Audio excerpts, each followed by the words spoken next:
Hello, this is your host, Dan Stafford with Midwestern Geek in Cali.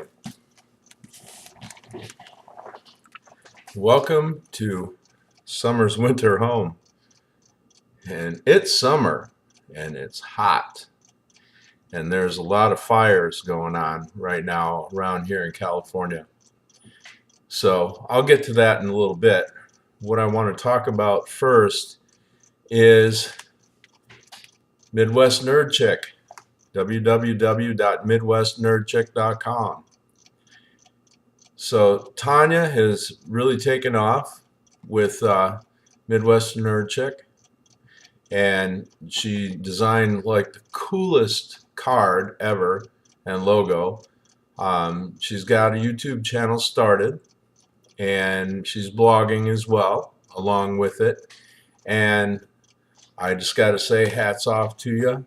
Um, I know I was kind of a little light on the name at first, but I've really taken to it, and I think she's actually taken that name and just owned it and made it really something cool.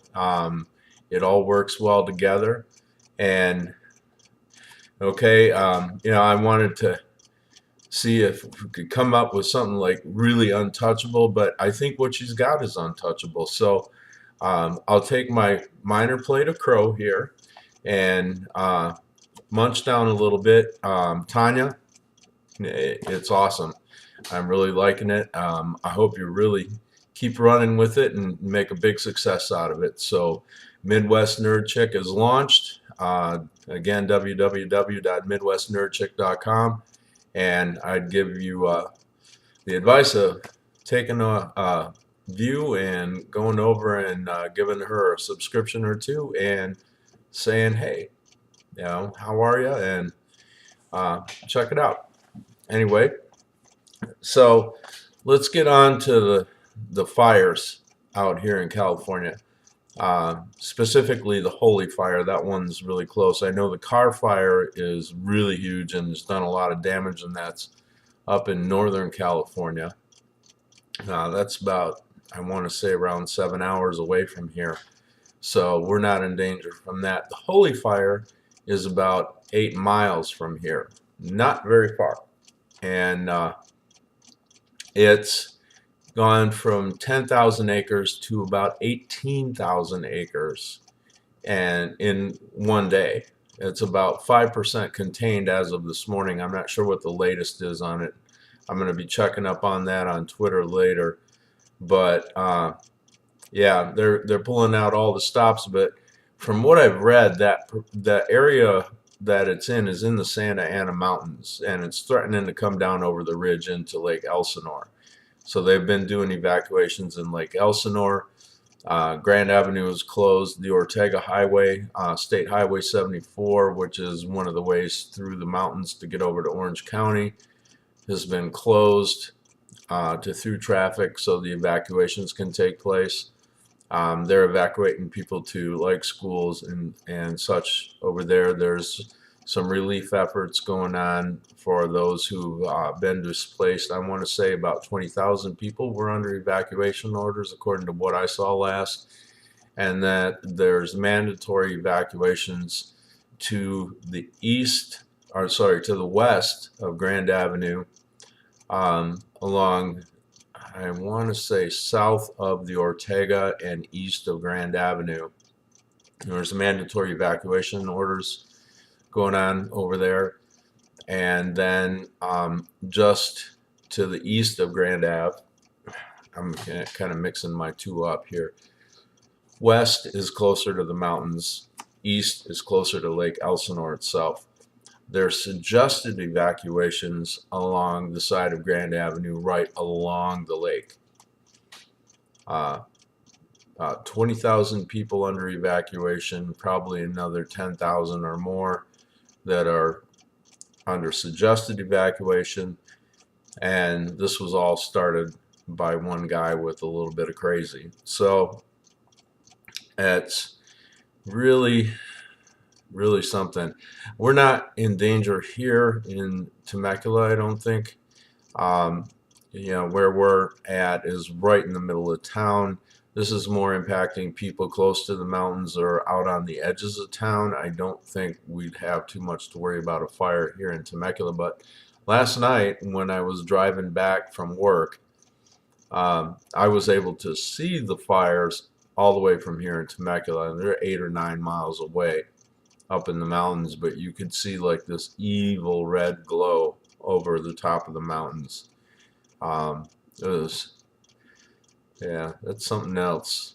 These fires out here in California, of course, lots of dry brush, and and we've been in drought conditions again for a while now. We had a couple of winters ago, we had some pretty solid rain, and that filled up all the aquifers again, but you never know from year to year whether it's going to be dry or rainy, and most years are dry anymore. So higher than normal temperatures. We've been well into the 90s, including into the low 100s Fahrenheit around here for the last month or so, and that's contributing to the fires. And particularly where this fire is in the mountains is a really tricky area. From what I was reading for firefighters, it's really unpredictable winds up there, because there's winds coming up both sides of the mountains, one from the Pacific and one set of winds coming over from the valley over here where we're at, and they kind of fight each other up there right in that area, and they can go any direction in a moment's notice. It's really unpredictable what the winds are going to do up there. So I know there was a fire that I was reading about, I want to say 50, 60 years ago in that same area, and about 3 firefighters were killed as they were overrun by fire driven by winds that were unexpectedly turned. So, my hats off to all the firefighters up there. What they're doing is really saving people's homes and property and livelihoods and lives. You fellas and gals, you're amazing. What you're doing for California and what you're having to go through for California. I really salute you, and I wish you the best. I really hope they get that thing contained before it comes down the mountain and destroys any homes around here. This isn't one of the wealthy areas of California. This is much more lower middle class here. A lot of people that don't have a lot of deep pockets in the area. So I really hope they don't lose it. It'll be pretty tough on them, if they lose their homes and then all their possessions that are there too on top of it. Take them a long time to recover from something like that. So I hope it doesn't come to that. Yeah, they're on my mind. They're definitely on my mind. And wow. And all to think that somebody who was, from what I've read, the person that's accused of starting this fire sounded pretty what I would call tetched, a little bit off kilter in the noggin. Wow. It's amazing to me that somebody would do this. Of course, there was a guy from Temecula who was accused of setting 4 other fires that didn't get as big as this thing did. So I don't know what it is about the hot weather, but it must set the firebugs off. I don't know how else to say it, but it's just crazy, Anyway, I'm hoping California wises up and puts some investment in water infrastructure, and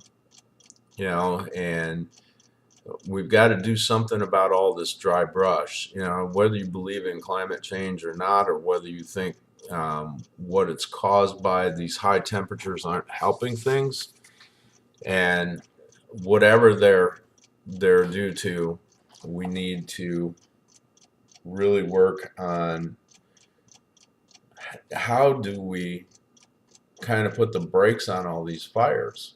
And I don't know, I saw an article that was linked on Facebook of all places today that was talking about another country that I think it was Portugal that is using goats to eat a lot of the brush and keep it down so that there's less flammable material in the countryside. And of course, they were putting wide fire breaks around all properties, mandatory.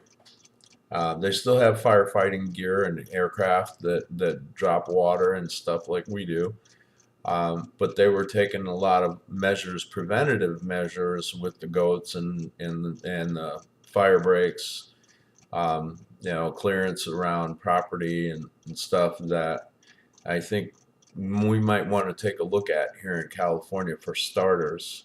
That seems to me like it would be a much lower cost way of keeping down the amount of brush that's up there to become flammable. I don't know if that's a viable thing or not here in California.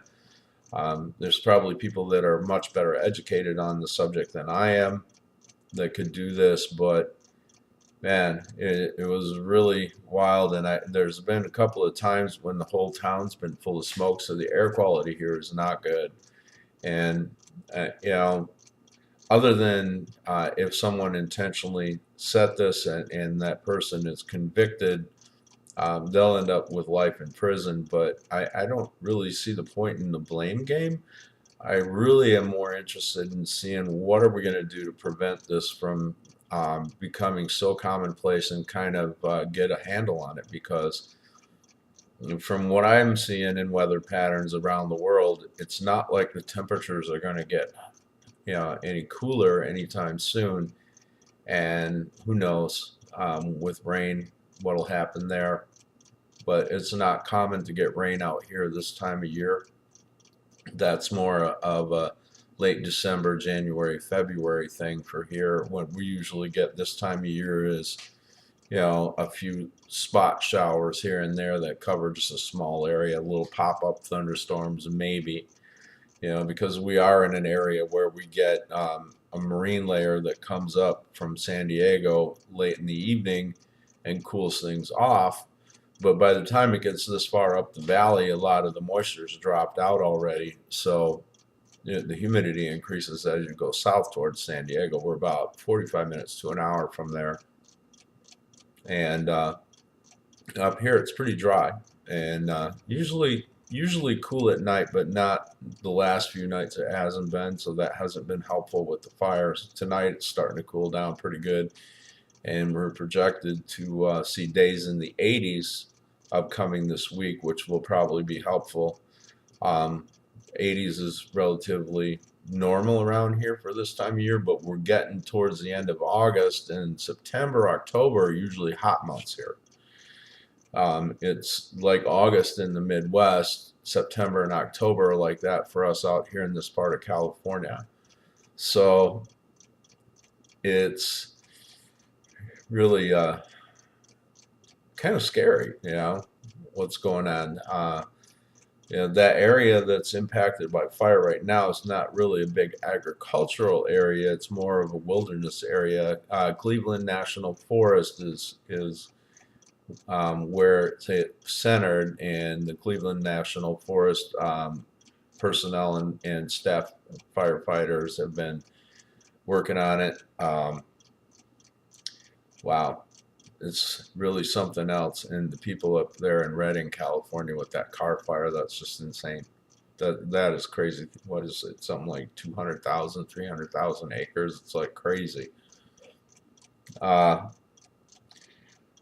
So, I mean, I have to talk about it. It's on my mind. Everybody around here is certainly talking about it. It's on everyone's mind. I mean, we're breathing in the smoke. There's warnings about cleaning up the ash because they may have toxic materials in them if buildings burn. And yeah, there's a lot to this mess.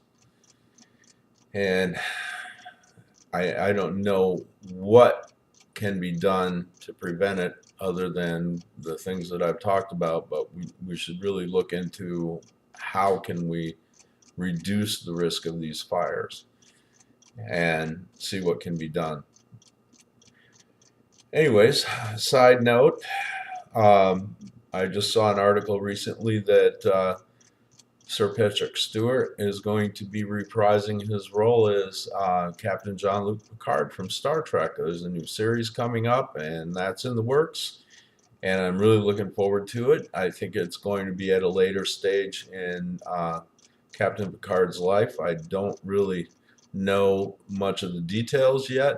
Um, whether or not he's going to be an admiral and some other higher ranking officer or some sort of diplomat, but I don't think it's going to be set on a starship, at least as far as I can tell from what little I've been able to find on it.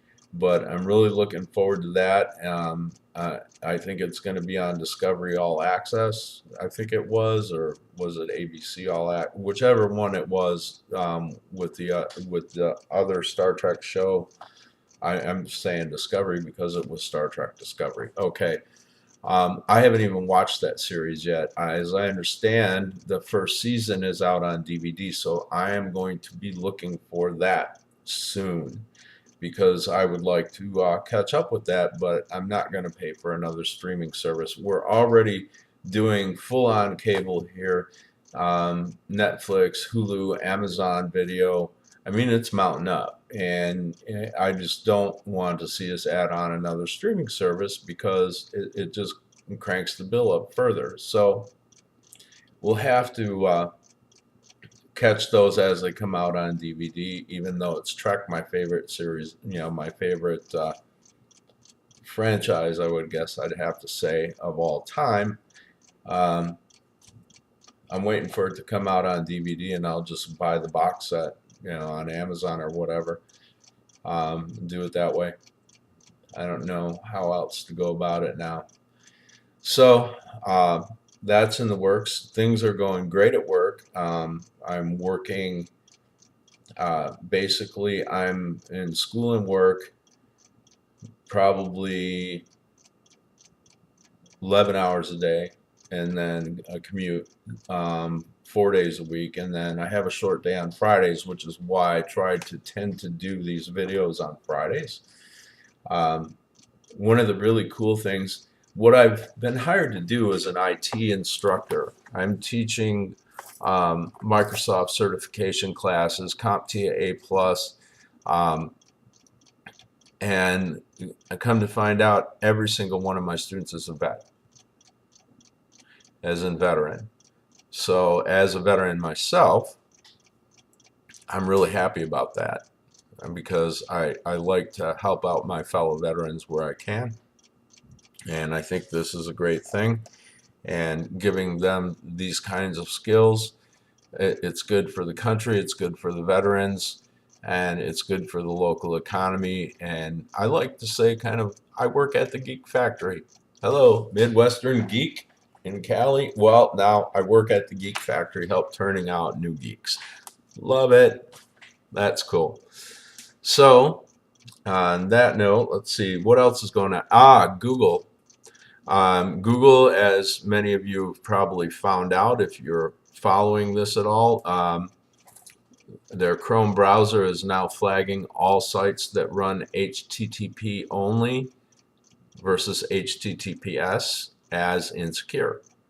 And they are going to be making the flags more in your face and obnoxious as the months go on through the rest of this year and into next year. So I've got folks that I've been taking care of their websites for a while and helping them out with that, and I'm advising all of them to get SSL certifications and upgrade to HTTPS site-wide on their sites. I've been doing that for a long time on my websites now, and really it's better. So for those of you not in the know, HTTP without the S sends everything between the website and the visitor in clear text. All right, so it's not encrypted. HTTPS encrypts it. So it's a big security concern. So Google is really kind of right on this. And my biggest headache with it is that there's a cost to get an SSL certificate, which allows your site to run encrypted HTTPS throughout the whole website. And for a lot of small businesses, mom and pops, individual bloggers, and such, that can be an added cost that's a little tough on someone who's already running on a shoestring budget. I love shoestrings and artwork, so I decided to run with it a couple of years ago because I'd heard it was coming. Well, now it's here. It is definitely here. There's some other stories coming out. I'm working on getting a local sci-fi author on here who's got a couple of books and a series out, and I'm going to want to get him on the show and see if we can do a double show and talk about his books a little bit and about his background, and I think that'll be a lot of fun. And then I'm working on something else that's a little further out, that I'm trying to get with somebody who's doing something cool with classic cars. And yeah, I can't really give out too much more until I actually have firm details and a confirmation that I'm actually going to be able to pull off doing that story. So I'm going to wait a little while before I go further into it, but I've got a couple of cool things planned in the works. I don't have a hard confirmation on any upcoming conventions. Had a lot of fun with Anime Expo and Animanga 2018. Very different conventions and similar in some ways, but very different in size and scale. I have a feeling that Anime Expo is a lot more established. But it was a lot of fun. It was a lot of fun, and thanks to Charles for getting us in those and taking care of the photography on that. I should point out that when I do a show from a convention like that, there's usually a lot of still photography associated with it. I know I do an audio only with visualization to do that. Part of that is because I have difficulty with video out in the field right now, but I've got a really solid audio recorder that will run for hours. So I tend to do audio only interviews with folks at the conventions and not video. And my experiences with trying to do Facebook Live video have been pretty much a disaster, at least on a mobile device.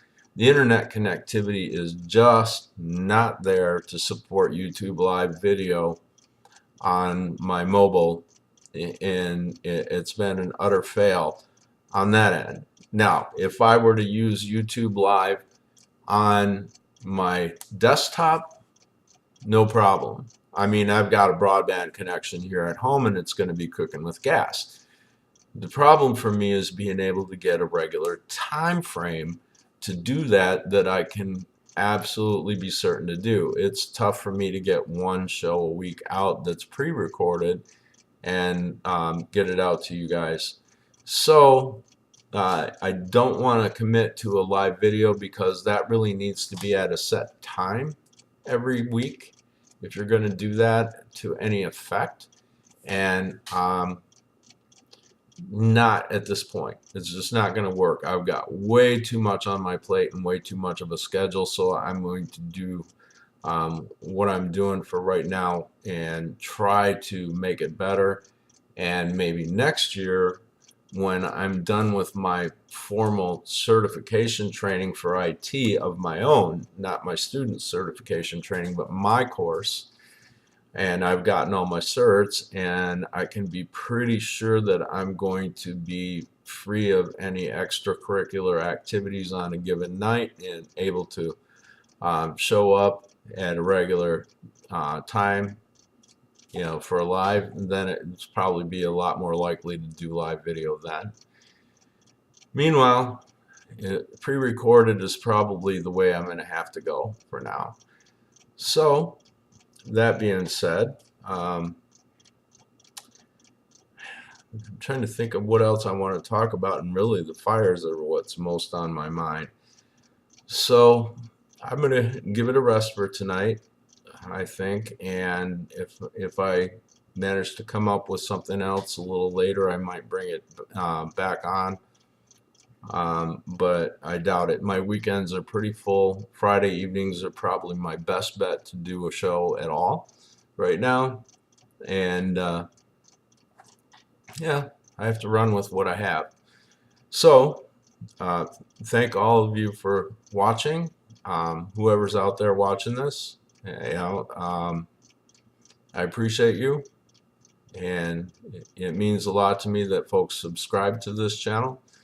I appreciate every single one that does, and I look forward to hopefully growing this channel in the future and being able to probably next year is more likely being able to have time to do some pre-production planning. Right now I'm kind of off the top of my head, and I'm sure it shows in the videos. And yeah, I want to get better at it. I want to be able to do better content and better quality, but I have to run with what I have. So that said, um, have a great night, and happy Vulcan fingers to you from the Agent of 42.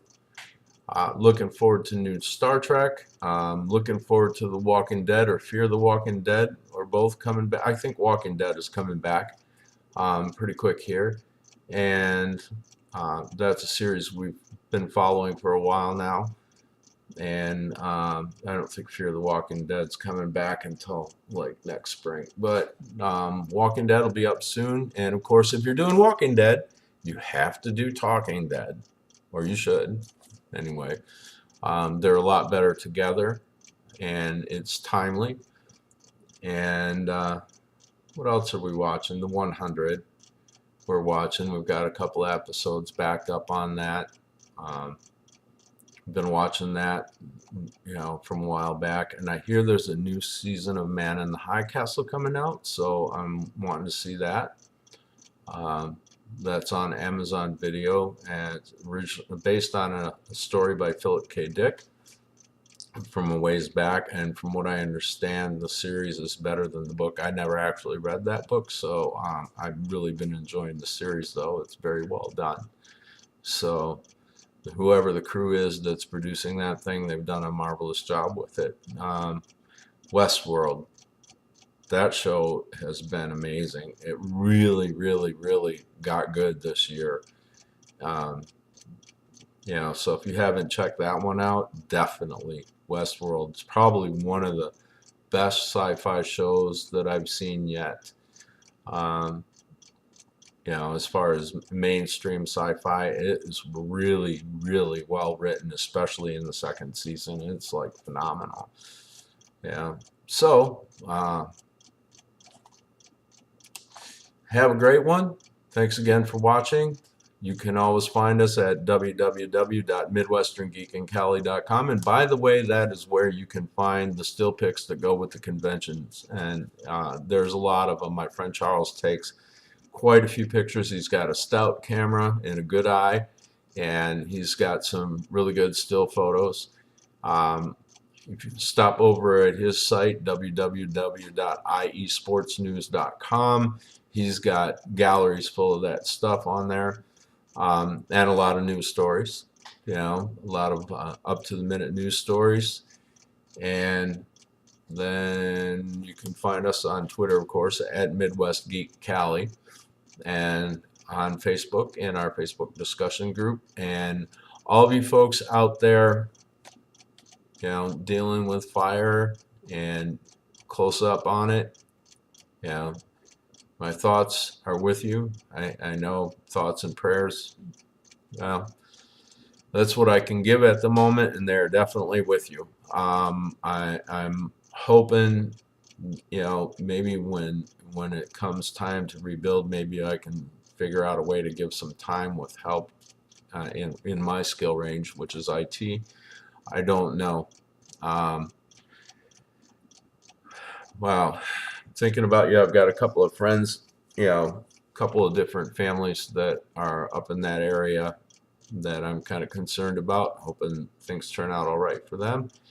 And well, I guess this is one time when it might be a good time to take your coffee mug out there and have a rogue wave in it, okay?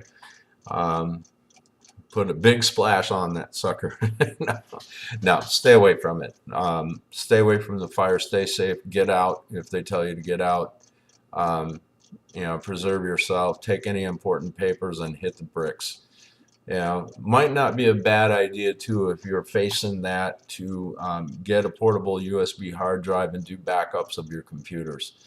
That way, if you can't grab the computer on the run, you can slip a portable hard drive in your pocket or purse or whatever, and take that on the run with you. At least you won't lose all your files and stuff. So that's the IT geek in me speaking.